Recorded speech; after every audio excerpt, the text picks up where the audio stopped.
And I go in Yeah. and, you do like a couple of starting with Gracie Baja, and it was like 15 star jumps, 15 squats, run round Yeah. 3 times, and suddenly it's like you're now ready to do the most physically, challenging moves of set of all time. What? This doesn't What match is what we this? need to do. So how do No. you kind of build in that initial kind of, because I love how you link your strength and conditioning exercises to benefit the human system, not just Mm. get better at bench press. You're showing movements to actually make you a better jiu-jitsu athlete. But how do we Yeah. then look at implementing a warm-up to get ready for jiu-jitsu? How do we physically prime Yeah. ourselves? Yeah, excellent question. I want to start by talking about what John Danaher mentioned in a seminar I was at recently, like last month. John Danaher was in Nice. Australia visiting his mum for her birthday. So shout out to John. Nice. Um, I'm sure a lot of jiu-jitsu people know who John Danaher is. He mentioned warm-ups explicitly. He was asked this question, and what he said about warm-ups is there's two types of warm-ups in jiu-jitsu. The first type is the type you're mentioning, where it's, you run the laps, you do your star jumps, you do your 10 push-ups where everyone's chanting out the counts, right?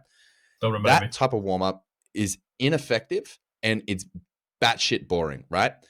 The second type of warm-up that he mentioned was a wrestling style warm-up where instructors take pride on how difficult their warm-ups are, where the warm-ups go for like half an hour, you're doing all sorts of crazy shit and you're exhausted. It's like a workout, right? And that leaves the student in a state of fatigue.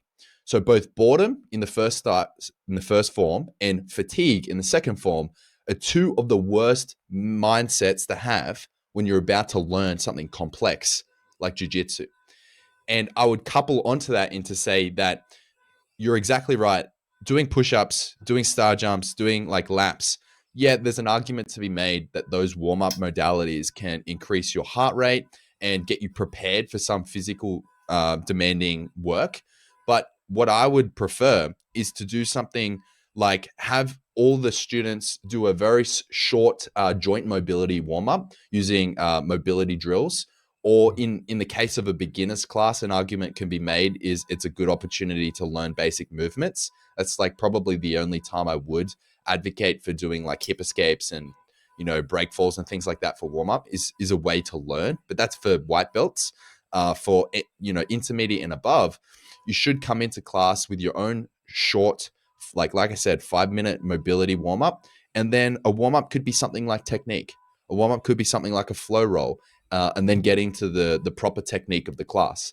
And that's similar to what John said, is he expects his students from intermediate and above to warm themselves up, and his warm-ups are drilling techniques or doing a flow roll.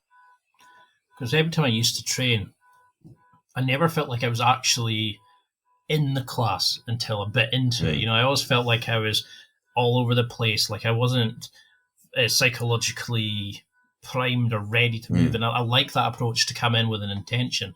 So when we are mm, coming into training, how do we have that intention?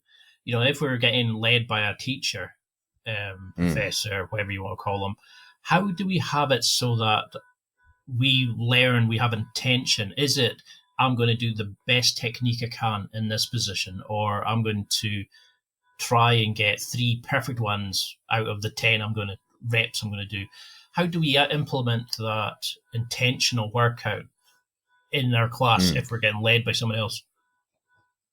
So intention in terms of jiu-jitsu technique, I would say that by the time you reach that blue belt level, you should have a technique or an area of your jiu-jitsu that's your focus, right? Mhm.